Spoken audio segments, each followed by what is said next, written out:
September we met, I could tell by your smile. You hadn't been with a good girl like me in a while. Hi friends, എല്ലാവർക്കും നമസ്കാരം. ഇന്ന് നമ്മളൊരു variety ഡിഷാണ് കേട്ടോ ചെയ്യാൻ പോകുന്നത്. അതിലേക്ക് എന്തൊക്കെ ഇൻഗ്രീഡിയൻസ് വേണം നമുക്ക് നോക്കാം.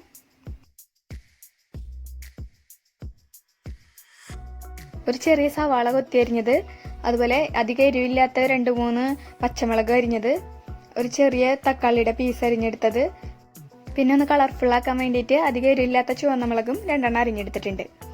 പിന്നെ 2 മുട്ടയും വേണം, ഒരു പാക്കറ്റ് ലേസും വേണം. ഈ 2 മുട്ട നമുക്ക് ഒരു പാത്രത്തിലേക്ക് ഒഴിച്ചു കൊടുക്കാം. അതിലേക്ക് അരിഞ്ഞു വെച്ചിട്ടുള്ള സവാളയെന്ന് കുറച്ച് ചേർത്ത് കൊടുക്കാം. കുറച്ച് പച്ചമുളകും ഒരു നുള്ളു ഉപ്പും കൂടി ചേർത്തിട്ട് നന്നായിട്ടൊന്ന് ബീറ്റ് ചെയ്തെടുക്കണം. ഉപ്പ് വളരെ കുറച്ച് ചേർത്താൽ മതിയാവും, കാരണം ഈ ലേസ് നമുക്ക് ഇതിലേക്ക് ചേർത്ത് കൊടുക്കണം. ലേസിൽ അത്യാവശ്യം ഉപ്പുള്ളതാണ്. ഇനി നമുക്ക് ലേസ് പാക്കറ്റിൽ നിന്ന് ഒരു പകുതി ലേസ് എടുത്തിട്ട് ഈ മുട്ടയിലേക്ക് ചേർത്തിട്ട് നന്നായിട്ടൊന്ന് ബീറ്റ് ചെയ്തെടുക്കാം. ഒരു പാൻ ചൂടാകുമ്പോൾ അതിലേക്ക് 1 ടേബിൾ സ്പൂൺ എണ്ണ ഒഴിച്ചു കൊടുക്കാം. ഞാനിവിടെ സൺഫ്ലവർ ഓയിലാണ് എടുത്തിട്ടുള്ളത്. ഏത് വെജിറ്റബിൾ ഓയിൽ വേണമെങ്കിലും നമുക്ക് യൂസ് ചെയ്യാം. എണ്ണ പാത്രത്തിന്റെ എല്ലാ ഭാഗത്തും എത്താൻ പാകത്തിലൊന്ന് ചുറ്റിച്ചു കൊടുക്കാം. എണ്ണ ചൂടാകുമ്പോൾ നമുക്ക് ആ മുട്ടയുടെ മിക്സ് അതിലേക്ക് ചേർത്ത് കൊടുക്കാം. എന്നിട്ട് അപ്പം തന്നെ സ്റ്റവ് ഒന്ന് ലോ ഫ്ലെയിമിലാക്കി ഇടാം. ഒരു 30 സെക്കൻഡ് കഴിയുമ്പോൾ സ്പൂൺ കൊണ്ട് അതിന്റെ മുകൾ ഭാഗം ഒന്ന് ചെറുതായിട്ടൊന്ന് പരത്തി കൊടുക്കാം. ഇനി നമുക്കതിന് മുകളിലേക്ക് പച്ചമുളക്, ചുവന്ന മുളക്, സവാള, തക്കാളി ഇതെല്ലാം ഒന്ന് ഇട്ട് കൊടുക്കാം. പച്ചമുളകിന് പകരം നമുക്ക് വേണമെങ്കിൽ ക്യാപ്സിക്ക അരിഞ്ഞിട്ട് അതും ചേർത്ത് കൊടുക്കാം കേട്ടോ.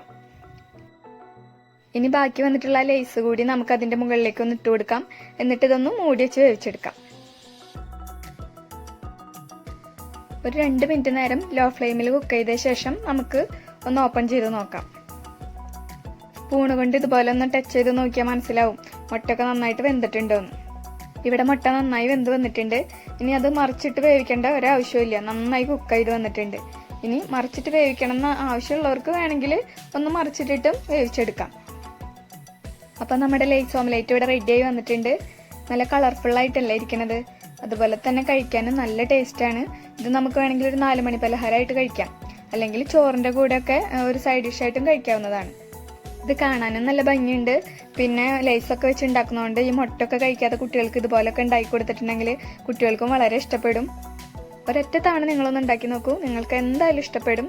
എന്നിട്ട് അഭിപ്രായങ്ങൾ കമൻറ്റിലൂടെ അറിയിക്കാനും മറക്കരുത്.